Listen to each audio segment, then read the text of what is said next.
Hello everyone and welcome to the database, our channel for all things bass. Now, first of all, I want to wish you all a happy new year and I hope it's a lot better to us, which is not going to be hard considering how bad 2020 was for most of us. Now, today we're going to be talking about neck setup and more specifically how to set your bass to your preference quick and easy without using any measuring tools. Now, there's a lot of videos on YouTube and most of the bass manufacturers put out a video or put on their website how to set your neck. The problem I've got with this is that it includes measuring tools, and for start, me as a gigging bassist, I'm out 3, 4 to 6, 7 times a week sometimes. And because the wood sometimes moves from transportation or from changes in the temperature, sometimes it needs a very quick readjustment. So I don't want to carry a bag of measuring tools, or even sometimes I readjust my neck or my strings action in the middle of the set between songs. So I don't have time to measure.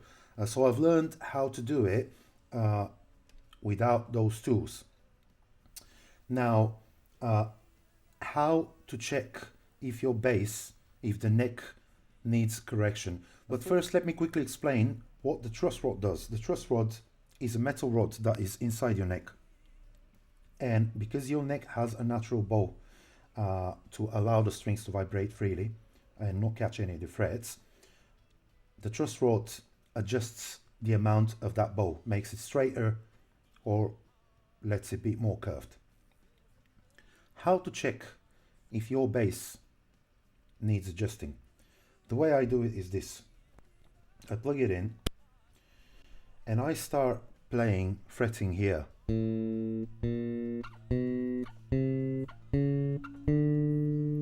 That's nice and clean.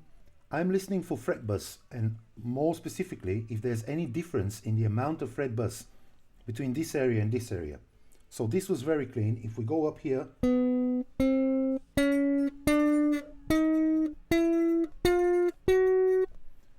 you can hear that it starts buzzing, which means that the neck has a little bit too much of a bow, which means that we will have to straighten it. And we do that by popping this lid up and tightening the truss rod. Now, something very important that all the manufacturers recommend, all the luthiers, and be very careful with doing this, do not adjust the truss rod for more than a quarter of a turn, because the wood needs time to adjust, and if you adjust it more, you're risking of cracking your neck, or if the wood is stronger, you're even risking of breaking your truss rod, which will cost you a lot. So don't adjust more than a quarter of a turn a day. Let it settle. Next day, do it again.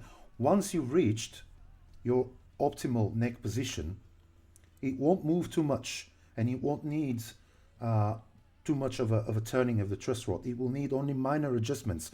So give it a few days if you have to get it to the optimal position, and from then on you will only need to readjust it every now and again slightly. Now, the string action is a very individual thing and we'll get to that later, but I know some people like a higher action, other people like a lower action. We will do that after we've done the neck curve. In order to do this, we're going to pop the lid out by turning, unscrewing those two screws here. Sometimes the truss rod is adjusted from the top end of the neck, sometimes from the bottom, sometimes it doesn't even have covers. It doesn't really matter, as long as you can get access to it, that's all you need.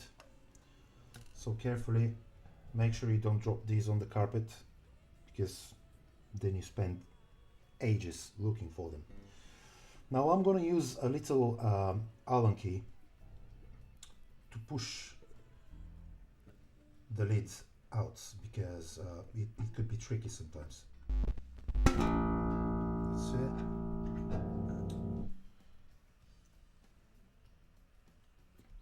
and there is your truss rod. Now make sure when you use an Allen key for any purpose, for the truss rod or for the saddles here, it's the right size, because if it's smaller you can just destroy the screw, and then you need to go to a luthier and it's going to be costly. Now we've established that since there's no thread bus here and there is thread bus here, that the neck has got too much of a bow. So we're going to straighten it up by tightening the truss rod with the Allen key. So you insert it and you turn quarter of a turn, then you pop it out. Now bear in mind, with every adjustment of the truss rod, your string action will change. When you straighten it up, the strings will get closer to the board everywhere. So let's check it again.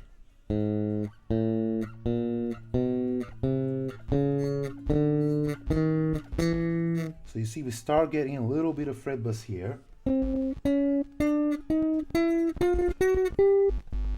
Almost as equal as the one here, but it needs a tiny little bit more. And that's it. No more for today. We'll check it again.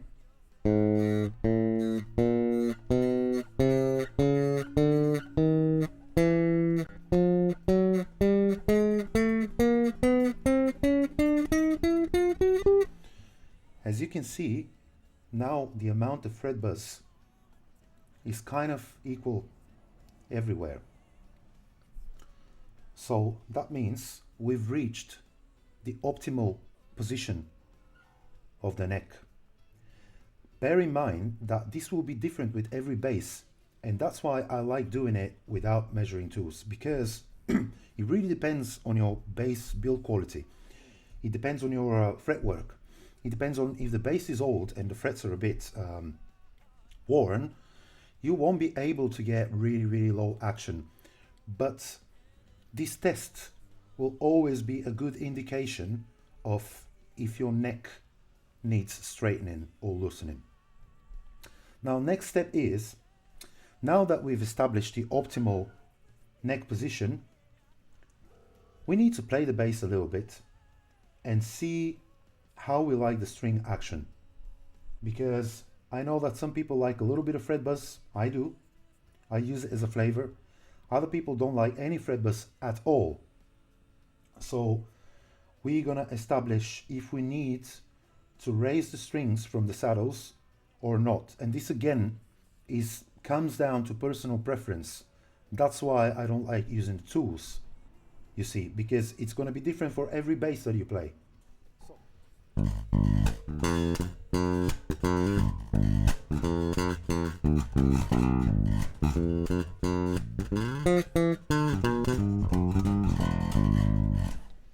So as you can see, we get a lot of fret buzz, and I know some people like it that way. The strings are really low at the moment. Some people play very gently, very light, and they manage to get a great sound out of their basses. That's perfect. If you're one of those people, just leave it as it is. It's got a very low action at the moment. It's insanely low. Me, however, I like it a little bit higher, so I can push a little bit more. In order to do that, we're going to get another Allen key, and we're going to raise the saddles a little bit. So you do this for every string until it feels right, but do it by tiny amounts. Don't overdo it. A common mistake is people make really big changes in their setup and they go from one extreme to another, which is not what you want. So let's give it a try now and see how we like it.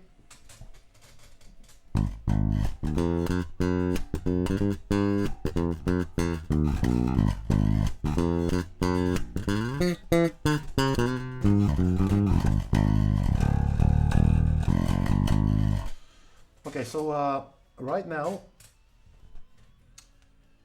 I feel I need to raise the E string and the B strings a little bit, but everything else is pretty much to my liking.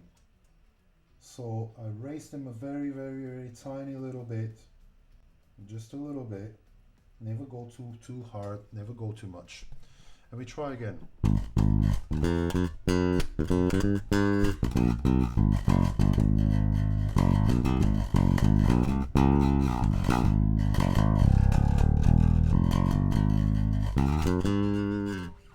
Right. So to my liking, this is a very good setup for me. There is a bit of fret buzz. I was pushing on purpose. When I'm not pushing, it's not as much, and when you play, it blends into the sound of the band. So I never really judge my bass sound on its own. It might sound wonderful on its own, and I've had some basses like that, and then you put it into a band context and it gets lost, and if you turn it up it just becomes too loud. But I always check my sound in a band context. So if it might appear to you that there's a little bit too much of a fret buzz, that is going to disappear in the mix. Anyway, now that we've done this, don't forget, tune your bass. You have to tune your bass after every adjustment you do. So now that I've set the neck to my preference, if you are somebody who likes higher action and you don't like any fret buzz at all, this is a great starting point to adjust the bass to your liking. So just take the small Allen key and raise the strings from the saddles until there's no fret buzz at all. You see, now that we've evened out the board, it's just very easy to make any other adjustments of the strings action. So for example, if you don't want any fret buzz, you raise the string,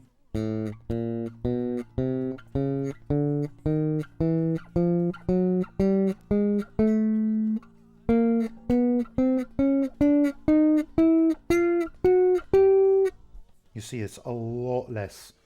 If you want to raise it more, if you prefer the feel of it, if you prefer the sound of it, you raise it more. You just do it to your preference. And that's why I don't use measuring tools, because I want to set my bass to my preference. Because if you watch the other videos with measuring tools, or read on the Fender or Music Man page or whatever, they will give you a starting point. So they will give you a specific measurements that are somewhat standard, but from then on you can adjust the bass to your liking and to your convenience and your comfort. Anyway, let's get back this to where it was. Bit more buzz. We like a little bit more buzz. I like the fret buzz because if I play gently in a song, it sounds nice and clean. If I push, the sound starts sizzling a little bit, it gets more aggressive. You just have to be careful if your strings are too low not to push too hard, because then they will start choking and the sound will just squish, it will disappear. So you will have to play according to your setup, or set up your bass according to your playing. It works both ways. Now let's quickly talk about intonation and setting the intonation of your bass right. Now this is one thing that you can't do without measuring, and for that purpose you will need a tuner. And here I have my trusty old Korg, which has been with me all along my 21 years bass journey, since I started playing bass for a living. Anyway, you tune your bass, make sure you tune it right. Also, not only open strings, but you also want to tune it on a 12 fret harmonic and make sure it's right. Okay, and now the way you check it, I usually check it on the 24th fret, but if you have a bass with less frets, check it on the highest fret. So if I check it here, we can see that it's very, very little bit flat, which means we'll have to shorten the string scale, the string length. In order to do that, use a screwdriver here, just at the back of the bridge, and I will unscrew a little bit. Make sure you push so the saddle goes forward as well, like this. And now tune again.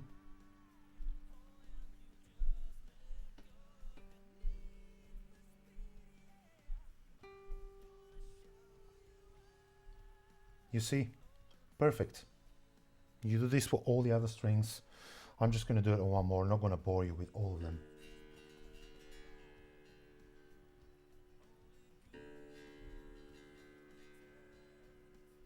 Okay.